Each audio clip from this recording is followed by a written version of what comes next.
tanya Bu, kenapa bisa sampai dengan Bapak sekarang itu? Waduh. Iya Bu, jadi Begitu ngelihat anak saya, rasa sakit itu hilang.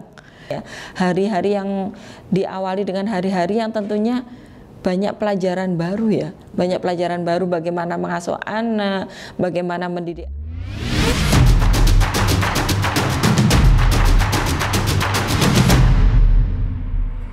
Assalamualaikum warahmatullahi wabarakatuh.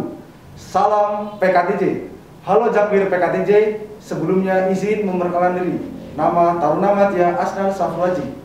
Pada video kali ini kami dari tim Humas PKTJ ingin membuat podcast perdana kami bersama dengan Ibu Direktur Politeknik Keselamatan Transportasi Jalan. Pada hari yang spesial ini bertepatan dengan Hari Ibu 22 Desember tahun 2021. Dan tamu spesial kita, pembicara spesial kita ini sangat-sangat spesial, sangat-sangat menginspirasi kami semua, taruna-taruni PKTJ, dan tentunya semua orang yang mengenal beliau. Siapa lagi kalau bukan Ibu Dr. Siti Maimunah, SSI MSMA. Tepuk tangan buat Ibu. Sebelum kita ngobrol lebih lanjut Ibu, kami mau mengingatkan nih kepada Jakmir PKTJ agar like dan subscribe akun official PKTJ. Jadi dan teman-teman juga dari Jakmir PKTJ jangan lupa untuk follow semua akun media sosial kami. Ada TikTok, ada IG dan sebagainya. Oke, langsung saja Ibu. Udah nggak sabar ingin ngobrol nih sama Ibu. Boleh. Sebelumnya selamat pagi nih Ibu. Ini kita kan sudah divaksin ya Bu. Oke, berarti buka masker aja ya.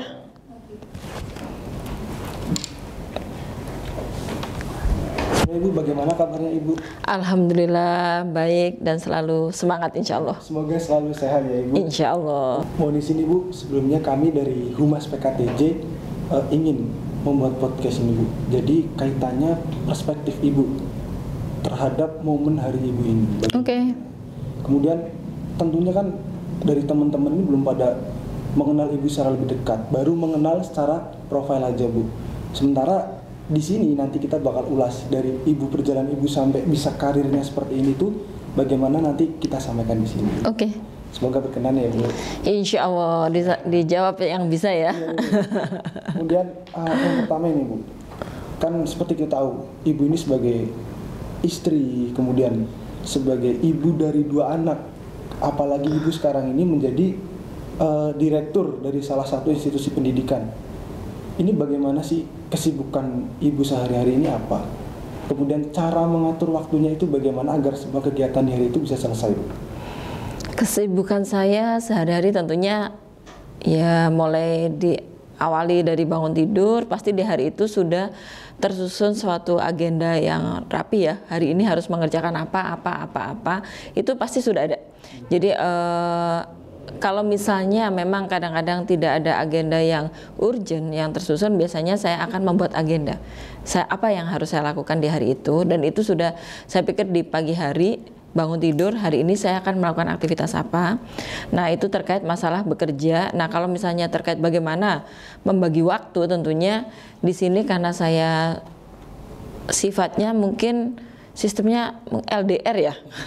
Karena keluarga saya ada di Jakarta, sedangkan saya sendiri ada bertugas di Tegal, sehingga memang hari-harinya adalah tidak selalu bersama dengan keluarga. Nah, cara membagi waktunya bagaimana, waktu saya untuk keluarga ya tentunya di pagi hari. Di pagi hari itu pasti menyempatkan untuk melakukan video call, ataupun nanti di tengah-tengah hari ada hal-hal yang urgent atau apa, itu kita melakukan komunikasi, ada WhatsApp grup untuk keluarga, dan juga di malam hari itu biasanya melakukan video call lagi. Jadi komunikasi yang lebih intens tentunya, karena memang di sini mungkin dari anak-anak juga usianya udah mulai dewasa, sehingga tidak perlu yang perhatiannya itu yang semacam Ekstra. kontak fisik ya. Kalau misalnya anak-anak kecil kan perlu masih kontak fisiknya itu banyak, sedangkan kalau yang sudah dewasa itu mungkin hanya cukup perhatian melalui teks atau video call. Nah, itu yang dilakukan tentunya. Jadi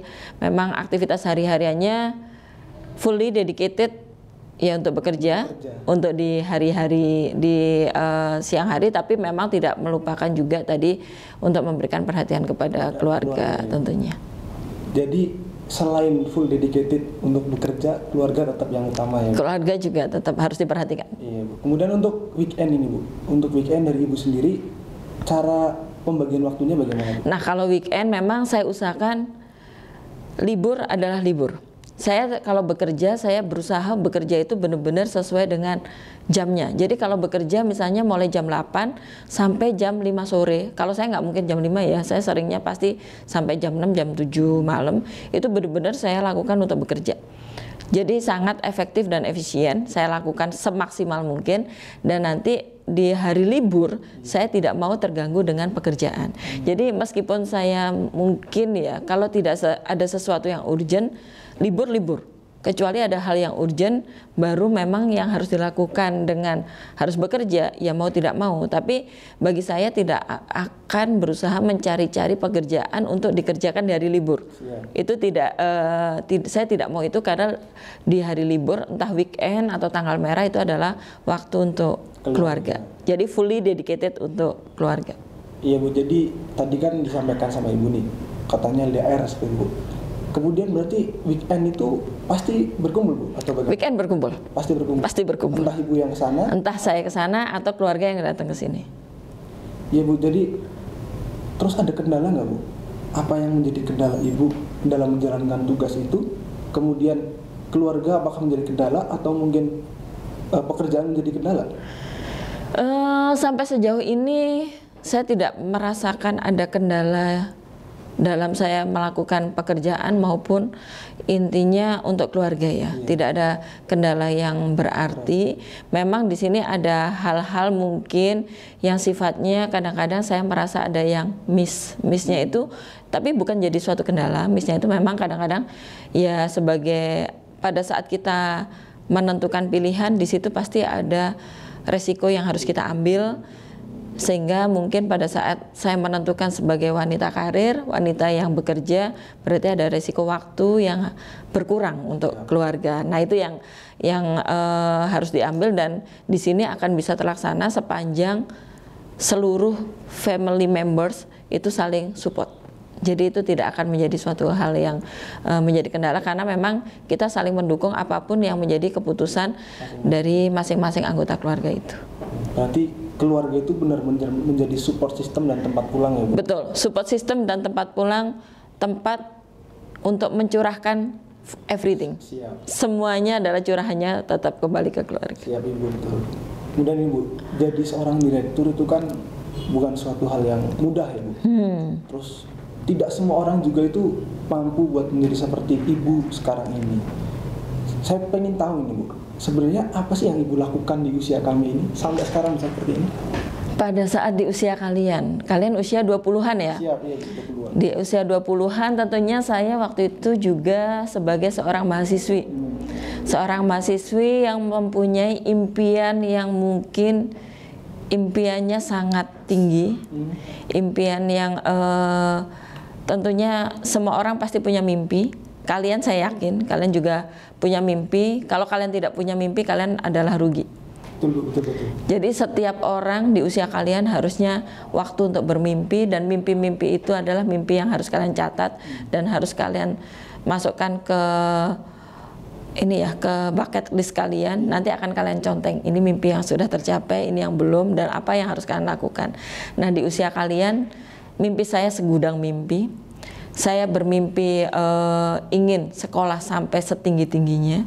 Saya ingin bermimpi menjadi seorang pekerja, seorang wanita karir yang bergengsi. Saya bermimpi akan dibutuhkan banyak orang dimanapun. Saya akan bermimpi menjadi orang yang mungkin saya akan memberikan banyak manfaat pada saat saya bekerja. Jadi mimpi saya banyak waktu itu. Dan terus terang memang waktu itu yang menjadi mimpi terdekat saya adalah saya harus sekolah. Kemudian ketika Ibu bermimpi seperti itu, pasti Ibu ada sesuatu yang membuat Ibu itu bermimpi. Apa itu Bu? Entah itu orang tua, entah itu memang Ibu seperti itu. Mungkin sebenarnya motivasi dari ayah saya ya. Ayah saya itu mempunyai wawasan, saya sangat apresiasi beliau, meskipun beliau pendidikannya tidak setinggi saya, tapi beliau itu memberi wadah yang sangat luas bagi anak-anaknya, termasuk bagi saya, karena beliau itu menyatakan intinya kamu harus menjadi orang yang sukses. Kamu orang yang sukses itu adalah orang yang memberikan manfaat bagi banyak orang, dan sukses itu dapat kamu raih dimanapun, tidak harus berada di dekat saya. Itu yang disampaikan oleh ayah saya, sehingga saya menyatakan saya akan pergi ke seluruh penjuru dunia, yang penting saya harus sukses. Siap. Ketika ibu sudah sukses, ibu berhasil mencapai itu ya Bu, bisa keliling dunia. Bisa keliling ke negara-negara, belum sih kalau keliling dunia ya, masih banyak negara yang belum dikunjungi. Masih masuk ke bucket list. Iya. Terus kemudian Ibu, ada nggak Bu pesan-pesan buat teman-teman di sini yang seusia 20 tahun itu apa sih yang harus dilakukan? Yang harus dilakukan adalah jangan buang-buang waktu kalian. Selalu lakukan yang terbaik yang bisa kalian lakukan, tapi jangan juga terlalu serius. Nikmati masa kalian. Karena pada saat kalian di usia kalian itu membuang-buang waktu dengan hanya happy-happy, pasti kalian suatu saat akan menyesal tanpa ada manfaat. Kalian boleh bersenang-senang, tapi senang-senangnya itu membawa manfaat. Banyak hal tentunya yang kita sifatnya bersenang-senang tapi memberikan banyak manfaat ya. Kalau saya mungkin saya memberikan contoh sekarang, mungkin setelah saya berkeluarga, hobi saya salah satunya hobi saya adalah memasak. Itu jadi hobi saya. Dan ternyata dengan memasak itu bisa mendatangkan uang karena saya sempat punya catering. Jadi sesuatu yang menyenangkan, sesuatu tapi di situ juga butuh waktu untuk saya lakukan, tapi di situ banyak manfaat juga yang saya berikan. Jadi bersenang-senang tapi senang-senangnya membawa manfaat, intinya gitu. Tapi juga harus kalian punya sesuatu yang kalian kerjakan itu harus dengan serius. Kalau misalnya kalian sekarang jadi taruna nih, taruna-taruni PKTJ nih, kalau kalian belajarnya asal, kuliah di kelas juga nggak niat, kayaknya rugi banget deh. Kalian udah duduk di kelas, udah dengerin dosen ngomong, tapi pikiran kalian kemana-mana, nggak dapat apa-apa, buang-buang waktu dong. Iya betul Bu, betul sekali. Itu harusnya jangan dilakukan. Jadi kalau udah mau fokus satu hal, fokus satu titik. Fokus pada satu titik itu, supaya kalian benar-benar bisa mendapatkan apa yang kalian inginkan, lakukan di saat itu. Jadi, oh saya di kelasnya dosen A, tadi belajar ini. Kemudian setelah itu selesai, oh saya waktunya refreshing nih, saya mau main bola, saya mau mengerjakan hal lain, silahkan. Jadi nggak ada masalah gitu. Jadi benar-benar nikmati, enjoy your life, tapi selalu lakukan yang terbaik. Ya seperti moto saya, do best, enjoy your life, and be grateful with what you get. Selalu bersyukur dengan apa yang kalian dapatkan. Siap. Jadi itu yang harus dilakukan sama teman-teman. Jangan sampai waktu yang kita dapatkan itu disia-siakan ya. Betul, karena kan setiap orang itu sama ya. 24 jam. 24 jam dalam satu hari, dan kita harus bisa memaksimalkan waktu itu. Iya. Ada teman kita yang 24 jam bisa mengerjakan 10 hal.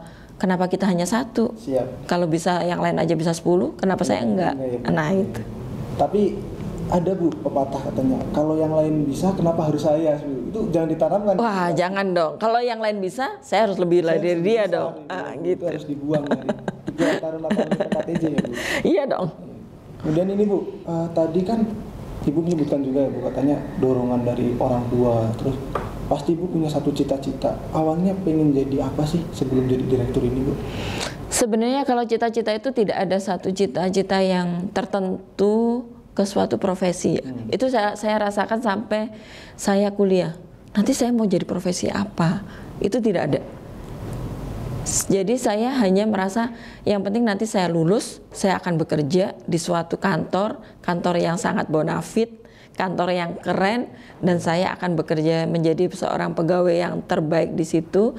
Dan bahkan saya memang menjadi seorang wanita yang independen. Saya bekerja mungkin sebagai businesswoman. Jadi memang kalau ditanya cita-cita, dulu tidak pernah menjadi cita-cita sebagai PNS. Itu kalau ditanya cita-cita apa, kenapa jadi direktur, apa cita-cita jadi PNS, enggak, saya tidak pernah memimpikan satu profesi, sehingga PNS pun tidak ada terlintas. Tapi yang penting saya bekerja sebagai wanita karir yang memang independen dan sukses di situ. Berarti awalnya kan Ibu itu tidak ingin Ibu jadi PNS. Terus ada nggak satu titik balik yang kemudian membuat ibu berubah pikiran? Oh, tiba-tiba awalnya ibu pengen jadi seorang businesswoman, wanita karir, tiba-tiba kok terlempar jauh sekali ke PNS, itu bagaimana? Sebenarnya nggak terlempar juga sih ya, Iya, Bu. jadi PNS itu. Jadi memang di situ ada satu titik balik.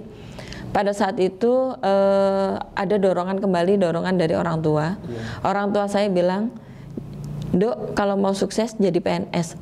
Jedar, itu kayak ibarat petir. Karena saya udah bekerja, kemudian saya diminta untuk tiba-tiba jadi PNS. Nah, akhirnya pada saat situasi seperti itu, tadi memang suasananya juga saat itu saya sudah berkeluarga, saya udah punya anak satu, kemudian orang tua saya, terutama ayah saya, minta saya jadi PNS. Dan saya memikirkan, oh mungkin kalau jadi PNS juga salah satu keuntungannya adalah waktu kerjanya lebih teratur, jam kerjanya lebih teratur, sehingga saya bisa membagi waktu saya baik buat keluarga maupun bekerja, sehingga jalan dua-duanya. Akhirnya saya cobalah untuk mendaftar PNS, dan ya rezeki saya masuk ke Kementerian Perhubungan. Jadi ya Bu, ini di balik kesuksesan ibu sekarang ini pasti ada orang yang menjadi support system ibu. Bisa diceritakan ibu awalnya itu bagaimana? Kalau ditanya support system saya siapa sehingga saya bisa sampai di titik ini, itu adalah keluarga. Keluarga. Dan keluarga itu bukan hanya keluarga inti, Siap. bukan hanya suami dan anak-anak, tapi juga para orang tua saya, orang tua dari ibu mertua saya, dan tentunya banyak keluarga besar yang secara langsung maupun tidak langsung mereka memberikan support kepada saya sehingga saya berada di sini. Jadi awal pertemuannya Bu, kenapa bisa sampai dengan Bapak sekarang itu? Waduh. Iya Bu, jadi ini kan pasti ditawar ini Bu, ditanya, kapan ibu siap menikah gitu Bu? Setelah apa itu? Setelah ada kejadian apa waktu itu? Sebenarnya kalau ditanya setelah kejadian apa ya, jadi dulu saya sempat diledekin sama teman-teman kantor. Jadi pada saat saya lulus, saya langsung bekerja di sebuah perusahaan swasta. Kemudian saya bekerja belum lama, baru 1 tahun bekerja, saya sudah proses ke pernikahan. Kemudian saya diledekin waktu itu ada sinetron ya kalau nggak salah, kecil-kecil jadi manten. Jadi saya itu diledekin sama teman-teman saya di kantor, ih kecil-kecil jadi manten katanya, karena di Jakarta itu tidak lazim orang menikah di bawah usia 25 tahun sepertinya. Jadi dan itu saya nikah sebelum usia 25 tahun. Jadi dianggapnya saya kecil-kecil jadi manten. Nah, di situ memang kenapa saya memutuskan mau menikah. Bagi saya menikah itu bukan halangan untuk saya berkarir, bukan halangan saya untuk Kerja. iya, untuk terus bekerja, untuk meraih apa yang cita-cita saya yang belum saya wujudkan, itu bukan menjadi halangan, sehingga ya sudah saya menikah. Ibu kerja, terus baru nikah nih Bu? Kerja, nikah, Iya, terus jadi PNS. terus jadi PNS, tapi masih di swasta dulu. Iya. Terus habis itu jadi PNS karena memang ada dorongan dari orang tua. Kemudian juga saya berpikir tadi kalau bekerja sebagai PNS itu akan lebih teratur waktunya. Kenyataannya tidak juga sih ya. Itu yang dulunya seperti itu, sehingga ya jadi PNS lah untuk bekerja seperti itu. Iya Bu. Kemudian ini Bu, kan peralihan ya Bu, ketika ibu menikah itu dari masa lajang ke menjadi seorang istri. Kemudian setelah ibu menikah pasti ada gambaran ingin mempunyai seorang anak. Tahun-tahun pertama ibu itu menjadi benar-benar seorang ibu, itu bagaimana Bu? Apa yang ibu rasakan? Tentunya dialami oleh semua ibu, Iya. dan nantinya oleh perempuan-perempuan yang akan menjadi ibu, oleh taruni-taruni yang akan menjadi ibu. Menjadi hari pertama menjadi seorang ibu itu akan sangat excited. Bahkan kalau sakit, orang merasakan sakit, paling sakit itu adalah orang melahirkan. Tapi begitu melihat anaknya, rasa sakit itu hilang. Dan itu benar-benar saya rasakan. Begitu melihat anak saya, rasa sakit itu hilang. Dan itulah bagaimana sayangnya seorang ibu kepada anak. Sehingga memang hari pertama menjadi seorang ibu itu hari yang luar biasa sekali menurut saya. Hari-hari yang diawali dengan hari-hari yang tentunya banyak pelajaran baru ya, banyak pelajaran baru bagaimana mengasuh anak, bagaimana mendidik anak. Nah itu hal yang sangat baru dan itu pelajaran yang luar biasa, pelajaran yang luar biasa bagi saya. Dan memang pada saat itu fokus itu langsung berubah, anak, dan anak. Nah itu yang terjadi, tapi memang karena saya sudah bekerja sehingga ada waktu hanya cuti ya, cuti melahirkan. Setelah itu saya harus kembali lagi untuk fokus bekerja. Namun demikian memang yang menjadi prinsip saya, meskipun saya seorang ibu dan saya sebagai seorang ibu rumah tangga, saya sebagai ibu dari anak-anak saya sebagai seorang istri, pada saat saya bekerja, I will work professionally. Saya akan bekerja secara profesional, bahkan tidak ada alasan, maaf ya saya tidak masuk kantor karena anak saya. No way. Itu sebuah pilihan ya? Itu sebuah pilihan, jadi harus ada resiko yang diambil. Jadi kalau bekerja, bekerjalah secara profesional. Menjadi ibu rumah tangga juga ibu rumah tangga yang profesional. Apapun itu? Apapun itu. Jadi memang harus pintar-pintar bagi waktu ya. Iya, betul. Jadi kadang-kadang memang ini mungkin buat taruni-taruni ya yang nantinya berpikir akan menjadi wanita karir, jangan dijadikan kalian merasa lemah. Jangan merasa kalian, waduh, saya kayaknya nggak mampu deh, harus bagi waktu ini. Tidak. Selama kalian merasa mampu, kalian bisa, pasti akan kalian bisa. Kalau kalian yakin bisa, pasti bisa. Iya, ini sebuah pelajaran berharga untuk rekan-rekan, terutama taruni. Jadi harus siap apapun itu ya, Bu. Harus siap apapun mentalnya, itu. waktunya. Ya memang kadang-kadang ini ya, kalau kita melihat, dulu saya punya sahabat ya. Ya ada waktu yang dikorbankan. Kalau orang itu bisa tidur 1 hari 8 jam, mungkin saya tidak akan pernah mencapai itu. Mungkin waktu tidur saya hanya maksimal 6 jam. Karena saya harus tadi mendedikasikan waktu saya untuk bekerja atau mendedikasikan waktu saya untuk keluarga. Betul. Jadi ada yang dikorbankan juga ke diri kita. Iya. Terus kemudian Ibu, apakah kegiatan Ibu, pekerjaan Ibu itu menghalangi Ibu untuk mengurus keluarga, atau mungkin keluarga Ibu menghalangi Ibu untuk melaksanakan pekerjaan Ibu ini? Tadi seperti saya sampaikan ya, semuanya harus profesional, jadi tidak ada yang menghalangi. Iya Bu, jadi kita melihat dengan perkembangan anak-anak itu pasti Bu. Pastinya ya, memang kadang-kadang ada hal yang tadi hilang ya, ada momen-momen yang hilang. Mungkin ya yang saya alami pada saat saya lagi S2 di Jepang, kebetulan saya sendiri di sana, anak-anak saya usianya waktu itu balita, sehingga saya menghilangkan momen-momen mereka di saat usia balita mereka. Bahkan hari pertama anak saya bisa membaca, itu saya tidak tahu anak saya udah masuk SD. Hari pertama masuk SD pun semua anak diantar orang tua, saya pun posisinya lagi di Jepang, sehingga saya tidak bisa mengantarkan anak saya untuk ke sekolah hari itu. Kemudian diantarkan sama bapak berarti? Diantarkan sama ayahnya. Mungkin kesannya dari anaknya sendiri mana Bu? Apakah ada komplain waktu At itu? that time no. Tapi sekarang? Akhir-akhir ini dia merasa, oh waktu itu kok saya beda ya. Jadi waktu itu dia tidak sadar bahwa dia itu sebenarnya tidak didampingin oleh ibunya.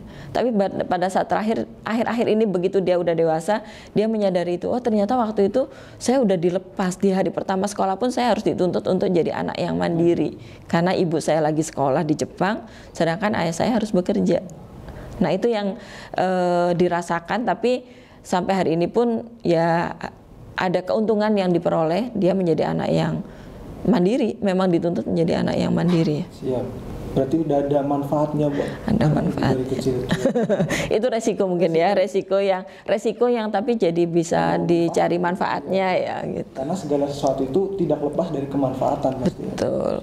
Kemudian ketika ibu melihat anak tumbuh dewasa, kalau orang tua lain itu ada yang mengungkapkan seperti ini Bu, dia bakal sedih ketika anaknya itu tumbuh dewasa, entah itu karena kehilangan waktu atau mungkin kehilangan kasih sayang dari anaknya. Menurut ibu sendiri itu bagaimana Bu? Kalau saya nggak setuju ya. Kalau saya malah justru bersyukur anak saya sudah tumbuh sampai seperti sekarang. Anak saya sekarang udah dewasa, yang satu udah remaja. Saya sangat bersyukur melihat anak-anak saya berkembang. Sudah sekarang bahkan mungkin anak saya yang pertama udah seperti adik saya sendiri, suatu saat bisa jadi sahabat saya, tempat curhat saya, suatu saat bisa jadi teman jalan saya, suatu saat bisa memang saya masih posisi sebagai ibu dan anak. Dan di sini saya bersyukur, bukan saya merasa kamu jadi anak-anak terus aja, enggak. Itu justru malah kita seperti apa ya, bukan malah menjadi membebani diri sendiri. Kalau kita merasa anak kita harus jadi anak-anak, terus itu ada keegoisan kita yang muncul, bahkan itu membawa dampak yang nggak baik tentunya kalau saya merasa. Jadi pada saat mereka udah dewasa ya kita treat dia sebagai anak yang dewasa, sehingga di situ mereka merasa oh saya udah ada anak dewasa nih. Jadi oh saya sekarang udah bisa jadi temannya bunda nih, oh saya bisa membantu bunda dalam hal apa nih. Dan saya itu rasakan betul selama 2-3 tahun terakhir ini ya. Pada saat misalnya contohnya saya belanja, saya pergi kemanapun, saya menjadi orang yang free, semua barang itu udah anak-anak saya yang bawa, bahkan saya dilarang bawa karena oh anak saya udah dewasa, masya Allah. Jadi itu ada kebahagiaan dan kebanggaan tersendiri gitu maksudnya. Pada saat dulu mereka masih kecil kan saya yang rempong nih, sekarang saya bawa satu barang pun tidak ada gitu. Sudah tergantikan gitu. Ini Bu, kemudian ada nggak pernah anak-anak itu menyampaikan, Bu jangan sedih kalau saya nanti gede, kalau saya nanti dewasa, jangan dimajain lagi ya, seperti itu. Iya, itu ada satu momen memang ya karena mungkin anak saya udah dituntut jadi mandiri ya.